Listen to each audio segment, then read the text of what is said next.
আচ্ছা, আমাদের কাছে একটা প্রশ্ন আছে, রেজাল্টের দিন নিয়ে তোমার কি প্ল্যান ছিল? আপাতত যে সকল আত্মীয়রা ফোন করে বেশি পাকামি মারবে তাদেরকে ব্লক করা। না মানে আমরা বলতে চাইছি কি আশা করেছিলে রেজাল্ট নিয়ে? আসলে রেজাল্ট নিয়ে যারা বেশি কথা বলবে তাদের সঙ্গে কথা একদম বন্ধ করে দেওয়া, সারা জীবনের জন্য বন্ধ করে দেওয়া, আর তাদের বাড়িতে একবারের জন্য না যাওয়া। আচ্ছা, রেজাল্ট কি এত খারাপ হওয়ার আশা করেছিলে? হ্যাঁ, তা করেছিলাম। ফালতু মিথ্যে বলে তো আর কোনো লাভ নেই। আসলে টাইম ছিল না এত পড়াশোনা করার, মানে পড়াশোনার যে এত চাপটা আমার পক্ষে নেওয়া একদমই সম্ভব ছিল না। হ্যাঁ, বুঝতেই তো পারছেন। আসলে বাড়ি থেকে, স্কুল থেকে, টিউশন থেকে এত চাপ দিয়ে দেয়, এই চাপটা আমার পক্ষে নেওয়া একেবারের জন্যই সম্ভব হচ্ছিল না।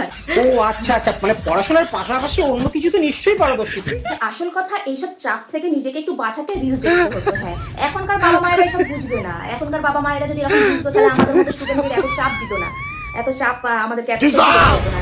তাই সকল বাবা মায়ের কাছে আমার একান্ত অনুরোধ যে পড়াশোনা নিয়ে আমাদের মতো স্টুডেন্টদের বা কোনো বাচ্চাদের চাপ দেবেন না। হ্যাঁ, একদম চাপ দেবেন না। এইসব চাপ সহ্য করতে না পেরেই তারা না ডিপ্রেশনে চলে যাবে। হ্যাঁ, এরকম চাপ দেবেন না।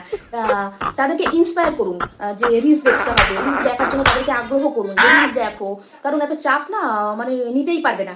ইচ্ছা মতো আর কি রিলস দেখতে দিন, তাদেরকে বলুন যে রিলস দেখো, রিলস দেখলে ব্রেন ডেভেলপমেন্ট হবে আর কি। আর এটাও বলবেন সঙ্গে সঙ্গে যদি তারা চায় তারা রিলস বানাতেও পারে আর কি। হ্যাঁ হ্যাঁ, এইরকম। পরীক্ষার হলে আমাদের স্টুডেন্টদের কাছে একটা প্রশ্ন যে অন্যদের থেকে শুনেও তো লেখা যায়, তা তুমি কি জিজ্ঞাসা করতে পারোনি?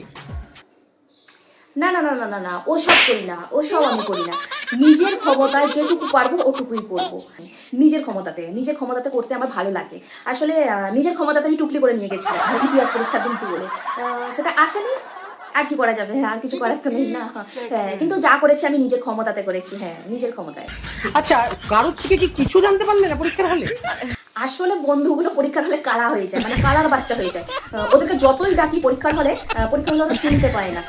কি জানি, মানে পরীক্ষার হলে ঢোকার পর থেকে ওরা কানের ভিতরে কি গুঁজে রাখে, পরীক্ষার হলে বেরোনা পর্যন্ত ওরা ওদের কানেতে শুনতে পায় না।